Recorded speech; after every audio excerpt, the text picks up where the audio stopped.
Buenas tardes. Tras la parada de Semana Santa, volvemos a España al siglo XXI y hoy con Blanca Hernández, delegada del Gobierno para la Violencia de Género, que ha hecho un gran esfuerzo por estar con nosotros. Blanca, buenas tardes. Buenas tardes. Por estar aquí, por acompañarnos en estos momentos de incertidumbre política, pero también de grandes desafíos para la sociedad española. Primera pregunta que siempre hago a nuestros invitados, y Blanca la voy a coger así un poco a contrapé. Blanca, ¿qué es para ti España? Pues España es, yo creo que una gran nación con una gran historia y al mismo tiempo un proyecto muy sugerente de futuro.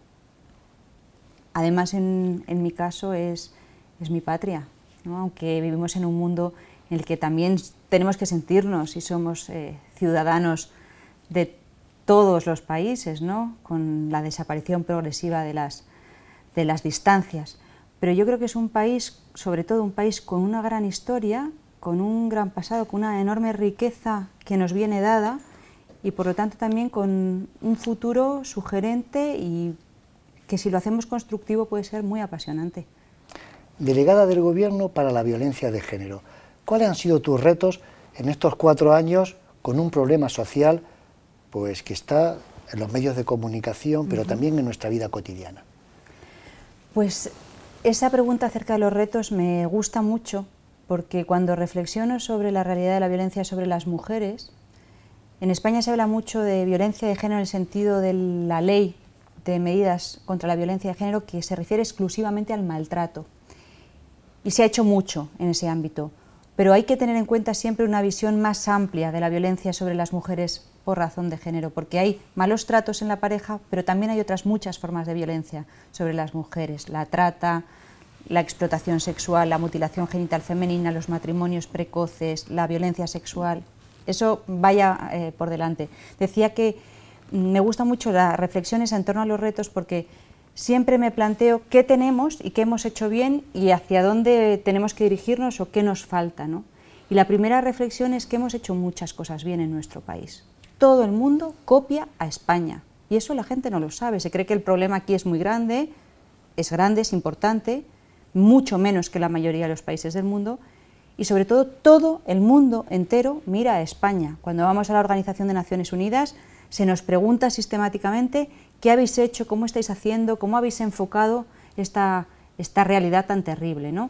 De eso podemos hablar también. Los retos concretos, varios e importantes. El primero es, como decía, el de atender todas las formas de violencia sobre la mujer. La ONU lo exige, Europa lo exige y el propio sentido de la realidad lo pide también. Malos tratos en la pareja y otras muchas formas de violentar a las mujeres y a las niñas. Mencionaba algunas. Un segundo reto muy importante es el de romper algo que llamamos muchas veces el silencio cómplice de los malos tratos. Normalmente las mujeres que están padeciendo una situación de estas características viven rodeadas de silencio, rodeadas de aislamiento, rodeadas de soledad y por eso muchas veces se dice esta mujer ha sido asesinada y no había presentado denuncia. Cuando una mujer llega al final de la violencia que está ejerciendo sobre ella su pareja es que ha pasado por muchas otras etapas previas, ¿no? Y sin embargo no había dicho nada. Bueno, eso tiene que ver mucho con el silencio que rodea siempre a las víctimas de violencia de género. Y otro aspecto que es importante y que hay que atender es el de la protección a las personas o a las mujeres que se encuentran en una situación especial de vulnerabilidad. ¿Qué pasa con las mujeres con discapacidad? ¿Qué pasa con las mujeres mayores? Muchas veces las mujeres mayores llevan una vida entera encadenadas a un maltratador. ¿Cómo sale una mujer mayor de ahí? O las mujeres del mundo rural que lo tienen más difícil porque viven en comunidades más pequeñas en las que todo se sabe, en las que es más difícil mantener el anonimato. ¿O qué pasa con las chicas jóvenes, que es un problema de los más graves, del que podemos hablar también, que hemos detectado en esta legislatura? Aparentemente nuestro país había trabajado seriamente sobre temas de igualdad, sobre temas de prevención, protección y asistencia a la violencia de género y sin embargo nos encontramos con que la población más joven está repitiendo con una incidencia muy elevada conductas sexistas, discriminatorias y hasta violentas sobre las chicas. Y luego la protección de los menores. Los hijos y las hijas de las mujeres que están sufriendo violencia de género por parte de los agresores, cuando tienen niños pequeños en sus casas, bueno, pues aparecen unas nuevas víctimas en escena, porque es indudable que la violencia que se ejerce sobre las madres les llega a estos niños. Y ese también es uno de los retos importantes. Pero dicho esto, que son algunos de ellos, recalco lo que apuntaba al principio. Ningún país del mundo se ha tomado esto tan en serio como España. Creo que es de dignidad reconocerle a nuestro país, a sus poderes públicos y también a su sociedad civil, cómo ha empezado a encarar este problema, con qué seriedad. En materia educativa, ¿qué se ha hecho en esta legislatura en materia de violencia de género? Pues en materia de violencia de género, uno de los aspectos claves es formar. Al final, es cierto que es muy importante la formación en la educación, pero es muy importante también toda la formación en los hogares, ¿no? Nos hemos dado cuenta, eso que decía de las jóvenes, que escuchan en sus casas sistemáticamente mensajes que pueden propiciar estar cerca de estas conductas. Por ejemplo, si son muy celosos contigo, hija, es que te quieren mucho. Los celos son una muestra de amor. Eso lo oyen el 75% de nuestros chicos y chicas jóvenes. O está bien que los chicos salgan con muchas chicas, pero está muy mal que las chicas salgan con muchos chicos. O si hay una situación de conflicto, resuélvela con violencia. Todo eso se escucha en los hogares españoles, porque hemos sacado estudios específicos al respecto. Bueno, ahí hay que trabajar para que también en la vía de las familias se mejoren, ¿no?, la forma de transmitir la igualdad, la dignidad de las personas, los derechos fundamentales. Y luego lo que se ha hecho en el ámbito educativo es en la regulación de la educación que se ha aprobado esta legislatura, incluir como unos contenidos específicos la educación para evitar cualquier tipo de discriminación entre hombres y mujeres, la potenciación de la igualdad y la prevención de la violencia de género. Y además nosotros específicamente hemos trabajado en talleres específicos en los que también se trata de comunicar a la población más joven no solamente este tema del maltrato, ayudándolos a detectar muy pronto cuándo pueden estar en una conducta de estas características, si me controla el móvil, si me controla las contraseñas, si me dice cómo me puedo vestir y cómo no, dónde tengo que ir y dónde no, sino esas otras formas de violencia sobre la mujer que mencionaba, ¿no?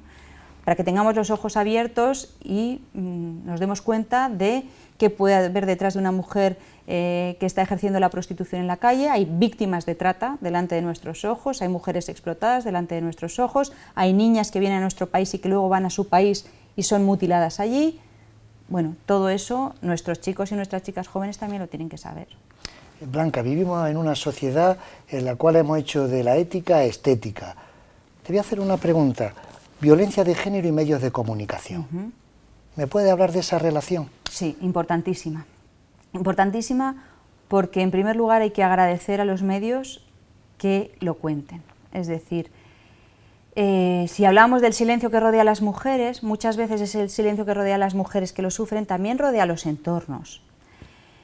Y al final silenciaba o silencia el problema. Esto se rompió cuando en el año 1997 una mujer española, Ana Orantes, fue a un programa de televisión y contó su caso. Una mujer de esas que yo digo, mujeres mayores que llevan toda una vida de un maltrato crónico. Y a los pocos días el marido le prendió fuego en la calle y la mató en la vía pública. Eso fue un revulsivo para las conciencias públicas y privadas de nuestro país y pasó a tratarse la violencia sobre las mujeres como una cuestión pública. Y ahí los medios de comunicación, y esa es la primera reflexión, han hecho una labor importantísima. Si los medios no lo cuentan, podemos tratar de contarlo en la universidad, en los poderes públicos, en el Parlamento, pero no en el sector privado, pero no llegará a la mayoría de la ciudadanía. Ahora bien, el matiz que hay que hacer es que es importante contarlo bien. Las mujeres víctimas de violencia de género nos decían muchas veces al llegar a la delegación, algunas de ellas me dijeron muy al principio, y eso ha inspirado gran parte del trabajo que hemos hecho. Está bien que nos cuenten estas noticias, pero demasiadas veces se enfoca todo hacia la tragedia de la víctima. Muchas veces incluso se dan las noticias centrándose sobre qué ha sufrido la mujer, qué le han hecho, incluso se justifica de alguna manera al agresor. Y eso a las víctimas las asusta, las desincentiva, las atemoriza, ¿no? Ellas nos decían, intentad contarlo de otra manera, contad la historia de esa mujer que lo supera, porque el 77% de las mujeres en España salen de la violencia de género, contad las consecuencias para el maltratador, qué ha pasado con ellos, qué condenas hay, qué condenas no hay. Es decir, yo creo que es muy importante que los medios hablen, que lo cuenten bien, que hagan pedagogía, que expliquen, pero que lo hagan de una manera enormemente profesional, sensible, pulcra, evitando cualquier tipo de demagogia y apuntando las consecuencias también para la comisión de este delito y apostando por una sociedad en la que esto no debe caber. La sociedad española ha experimentado también muchos cambios. Hemos dejado de ser una sociedad homogénea para ser una sociedad heterogénea con la llegada de bastante población inmigrante. Somos una sociedad multicultural, abierta. ¿Eso ha incidido en el aumento de la violencia de género unido a las transformaciones de la propia familia? Pues a ver, una respuesta doble. Muchas veces se dice, esto de la violencia de género es una cosa de inmigrantes. Con los datos en la mano hay que contestar que no es así. Es decir, esto les pasa a muchas mujeres españolas y a muchas mujeres europeas. Las encuestas de la Unión Europea sobre el tema de la violencia sobre la mujer en todas sus manifestaciones son abracadabrantes, ¿no? Es un número muy elevado de mujeres que en algún momento de sus vidas han sufrido algún tipo de esta violencia, con lo cual no es una cuestión de inmigrantes. Eso no quita que la incidencia en determinados grupos de inmigrantes sí sea mayor que en las propias mujeres españolas, porque la violencia sobre las mujeres por razón de género tiene mucho que ver también con los estándares de igualdad y de dignidad que han conseguido las mujeres en sus distintas culturas. Aquellas que están en situación de desigualdad más grave, pues propician más fácilmente conductas violentas sobre ellas, porque incluso se asumen como propias en la comunidad. Y eso de la inmigración es muy parecido a lo de la clase social, ¿no? Algunas personas me preguntan, bueno, pero esto no les pasa, esto le pasa a gente de determinada clase social más baja o menor nivel de estudios. No es verdad tampoco. La violencia sobre las mujeres la puede sufrir prácticamente cualquier mujer. Hay mujeres con mucha preparación que también se han visto inmersas en una relación de estas características. Con lo cual, no es cuestión de inmigrantes, aunque sí es verdad que hay una incidencia mayor en aquellos grupos de determinados países en los que los estándares de igualdad entre hombres y mujeres son más bajos. Las relaciones de pareja se han democratizado. También se han democratizado las relaciones familiares. ¿Esto ha tenido incidencia en la violencia de género? ¿Podemos decir que en las sociedades del pasado la violencia de género era algo oculto, pero que también existía, y que en las sociedades avanzadas lo que pasa es que se ha convertido en una cuestión pública? Yo creo que sí. Efectivamente, esto es algo que lo que se ha hecho ha sido destaparlo, pero que existía ya. Y curiosamente, en la última macroencuesta que se ha publicado en el Ministerio, que hemos hecho desde la delegación en colaboración con el CIS, se hace cada 4 años, este año se ha hecho con todos los criterios de la Organización de Naciones Unidas, de la Agencia de Derechos Fundamentales de la Unión Europea. Ningún país del mundo tiene esas macroencuestas sobre violencia sobre las mujeres. Pues dice algo que me pareció muy interesante, y es que aquellas mujeres que en sus relaciones de pareja tienen conductas más democráticas, llamémoslo así, tienen menos riesgo de sufrir violencia de género. Es decir, cuanto más reparto de las tareas domésticas, cuanto más visión de que hay un proyecto en común en el que las dos partes tienen que aportar todo lo posible para sacar la relación adelante, la familia adelante. Cuando la mujer también tiene su propia red, porque una de las características del maltrato es el aislamiento, la soledad, ¿no? Todo eso son antídotos frente al maltrato.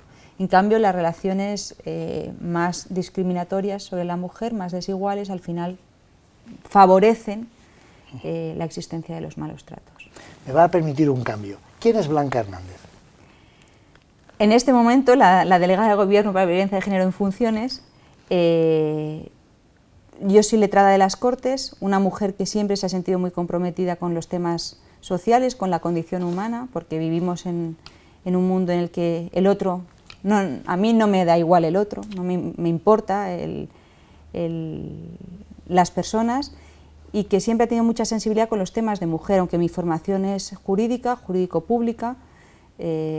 Pertenezco al cuerpo de los letrados de las Cortes Generales que asesoran en las cámaras parlamentarias al trabajo parlamentario, trabajé durante muchos años en la Comisión de la Mujer y en determinado momento llegó a mi vida la propuesta de ocuparme de la Delegación del Gobierno para la Violencia de Género. Así que a eso me he dedicado y ahora, además de todo eso, pues tengo la suerte de ser madre, que es un atributo que hasta hace pocos meses pues no tenía, y eso también es Blanca Hernández en este momento. 4 años en un puesto de responsabilidad. ¿Qué han significado para ti estos 4 años? Pues una oportunidad muy bonita de servir a los demás, fundamentalmente. Creo que en todos los sitios se puede servir a los demás, pero lógicamente en un cargo público la posibilidad de ejercer esa vocación de servicio es más grande, o tiene más posibilidades, más oportunidades, más amplitud.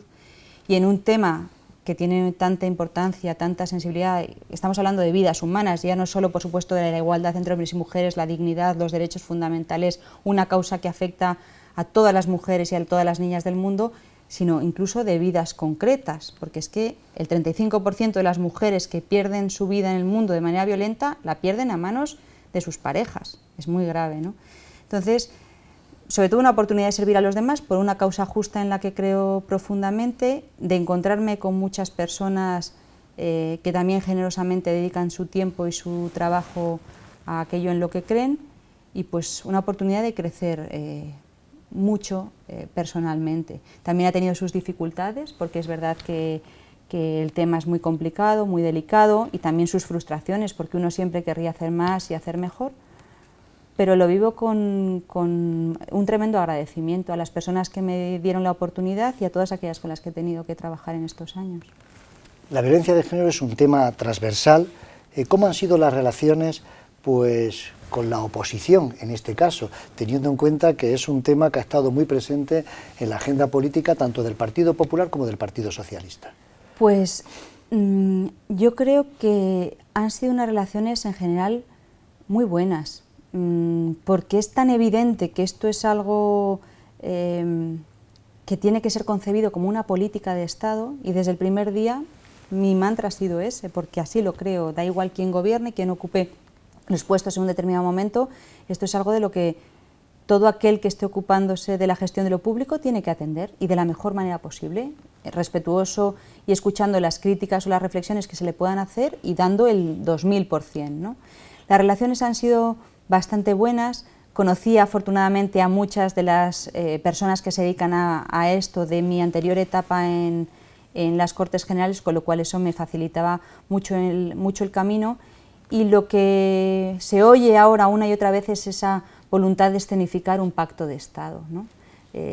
Yo creo que es una oportunidad bonita, importante para la próxima legislatura, de ese pacto que ya existe en el fondo, porque no podría ser de otra manera, bueno, pues además ponerle cara, ponerle nombre, ponerle un contenido, y que si surge que no surjan rifirrafes políticos por esta causa, que surjan reflexiones críticas, serias, profundas, trabajadas, estudiadas y dichas con la mayor asertividad en todo momento, pero no otro tipo de rifirrafes que se deslizan más hacia lo político, entendido como, bueno, buscar imagen o buscar un titular o buscar una oportunidad, más que como una vocación de mejorar el proyecto.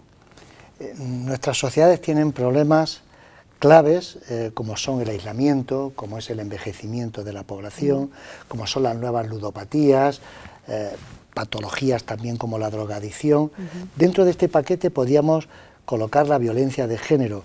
En una sociedad como la española siempre esperamos lo que viene por parte del Estado. ¿Qué cree Blanca Hernández que tiene que hacer la sociedad civil? ¿Cuál es el rol de la sociedad civil ante la violencia de género? Es una pregunta magnífica, profesora, así que te la agradezco mucho, porque el último anuncio, la última campaña que hemos elaborado, habla de si hay salida a la violencia de género es gracias a ti. Lo de hay salida es un lema que se inspiró en todas esas mujeres que yo decía al principio, que nos decían, decidnos que hay algo más que esas caras sufriendo y esas mujeres que pierden la vida o a las que se les arrebata la vida, decidnos algo más. Bueno, pues ese hay salida se completó con hay salida gracias a ti, gracias a cada una de las personas de la sociedad que se involucra. porque desde luego el Estado está ahí para trabajar intensísimamente, pero el Estado solo no puede. Y desde luego cada persona de la sociedad se convierte en vigilante, en centinela, en persona comprometida con la causa, o por mucho que el Estado haga, el problema no se resuelve. En cambio, si la sociedad en sus distintas manifestaciones toma parte activa, hay muchas más posibilidades de solución. Y doy un ejemplo concreto. Esta legislatura, el principio de la legislatura sobre todo, pues vivíamos una situación muy difícil desde el punto de vista económico y presupuestario y demás. Aunque se ha criticado, ya aprovecho la ocasión también para decirlo con toda la sinceridad y toda la claridad, aunque se ha criticado lo de los recortes presupuestarios en este ámbito, es cierto que en lo que competía la delegación no solo no se ha hecho menos, sino que se ha hecho más, a pesar de que es verdad que ha habido que hacer muchos esfuerzos económicos. Bueno, pues en el principio de la legislatura se buscó otras formas imaginativas de hacer prevención, hacer sensibilización, además de lo que ya se estaba haciendo. Y ahí vimos que había muchos agentes de la sociedad civil que podían hacer cosas, por ejemplo, empresas, sindicatos, colectivos de todo tipo. Y los dos ejemplos concretos que pongo. Vinieron a vernos las personas responsables del Consejo de Colegios de Farmacéuticos de España y pusieron a nuestra disposición generosamente, en aquel momento Carmen Peña, que era la mujer que dirigía todo el Consejo, pusieron a disposición de esta causa todas las oficinas de farmacia de España. Les dimos folletos, dípticos, con una serie de preguntas para autodetectar si se puede estar viendo una situación de maltrato, y eso se repartió por toda España. Y fue una conducta generosa de un colectivo profesional que vino simplemente a ofrecerse. Otro ejemplo, numerosas empresas empezaron a firmar unos convenios que propusimos desde el Ministerio, hoy ya son cerca de 100 empresas, para insertar profesionalmente a mujeres que habían sufrido violencia de género. En ese aislamiento que sufren, la posibilidad de trabajar es fundamental no solo por la independencia económica, sino porque empiezan a crear una red y empiezan a tener un motivo para levantarse y para arreglarse y para salir y se sienten respetadas y demás, ¿no? Bueno, pues se unieron a la iniciativa muchísimas empresas de muchísimo calado y se ha producido un aumento de las contrataciones de estas mujeres en poco tiempo enorme. Y además todas esas empresas, con sus medios propios, han hecho campañas de sensibilización. Y es bonito cuando uno va a IKEA o a un supermercado o al Corte Inglés o a una gasolinera de Cepsa o de Repsol, encontrarse con esos test de la posibilidad de sufrir maltrato, con esa idea del 016 como teléfono al que se puede llamar siempre, que por cierto ha cumplido el récord de llamadas ya este año. Es decir, son muchas las posibilidades del sector privado y de cualquier persona concreta. Y solamente si todo el mundo se compromete, esto cambia. Esto no se puede mirar para otro lado y dejárselo al poder público. Probablemente como casi nada, pero esto desde luego, que es una cuestión social, requiere clarísimamente de que cada persona en el ámbito de sus posibilidades se haga partícipe de una causa que es una causa de derechos humanos. Y por lo tanto tenemos que respetarla y conseguir darle la vuelta entre todos. Estamos al final de la legislatura, en funciones ya. ¿Qué proyectos han quedado en el tintero que no se han podido hacer y que hubiesen sido pues un importante paso hacia adelante en la violencia de género? Pues yo creo que hay que seguir. Se ha trabajado mucho y se ha hablado mucho de todo el tema de difundir datos, conocimiento y demás, ¿no? Porque muchas veces aquello a lo que ponemos número y figura es aquello que se conoce en su envergadura, pero nos falta conocer datos sobre esas otras formas de violencia sobre las mujeres, a las que me refería al principio. No sabemos suficiente de la violencia sexual, no sabemos números, no sabemos lesiones, no sabemos... Hay conocimiento de realidades de violencia que nos faltan. Hay que estudiar más y mejor. Segundo, yo creo que hay que detener como sea entre la gente joven el problema de la discriminación a las mujeres, la desigualdad y la violencia sobre las chicas más jóvenes. Es algo que realmente lo requiere seguir trabajando seriamente en ello, igual que en las nuevas tecnologías. Hemos descubierto o hemos puesto nombre a cómo las nuevas tecnologías pueden servir como herramienta para ejercer violencia sobre las chicas jóvenes sobre todo, y cómo hay que tratar de prevenir, detectar controlar tempranamente todas esas posibles conductas. Luego yo creo que hay que seguir sensibilizando socialmente, por supuesto, para que todo el mundo lo sienta como algo propio y protegiendo mejor, asistiendo mejor, ayudando en los procesos judiciales, mejorando la formación de policías, abogados, jueces, fiscalía, es decir, todos los profesionales que formamos parte de esto tenemos que estar mejor formados. Bueno, yo creo que hay retos pendientes, pero todos son en la misma línea en lo que se está trabajando, a más, pero creo que la orientación del barco es positiva.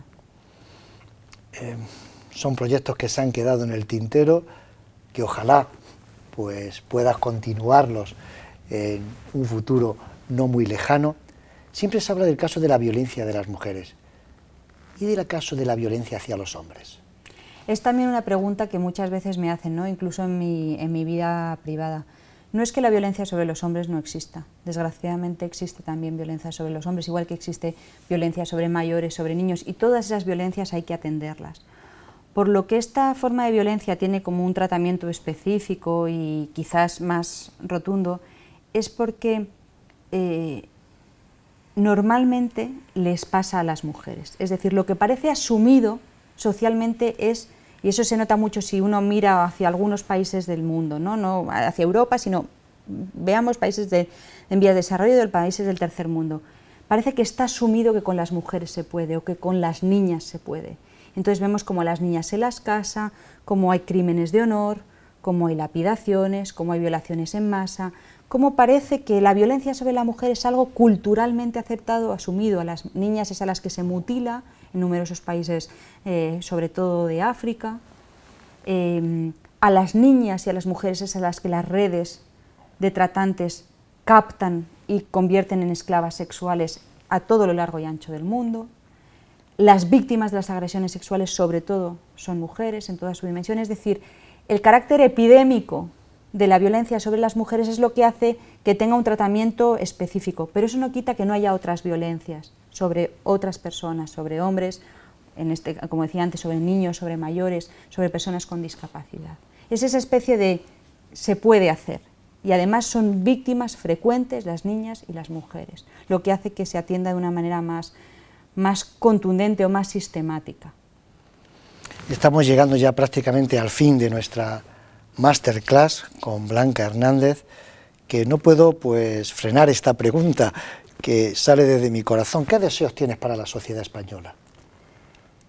Pues a mí me gustaría que lo mismo que decíamos antes con el papel de la sociedad civil en el caso de la violencia de género, me gustaría que cada una de las personas que formamos esta sociedad diéramos de nosotras mismas lo mejor posible a nuestro entorno, ¿no? Creo que uno lo ve claramente en política, ¿no? Al final muchas cosas dependen de personas concretas y de comportamientos concretos. Parece mentira cómo una persona puede ser tan importante, o la conducta de una persona puede ser tan importante para ayudar a una reforma legislativa o poner en marcha un proyecto que después tiene unas repercusiones importantes sobre personas concretas. Entonces yo creo que lo más importante sería que cada persona hiciera de sí mismo y de su tarea diaria lo mejor que pudiera hacer, allá donde le toque estar en cada momento concreto. Y siempre con una vocación constructiva. Creo que es muy fácil criticarse, es muy fácil destruirse, es muy fácil oponerse, pero es mucho más bonito y más interesante y más enriquecedor construir. Yo creo que hay que girar un poco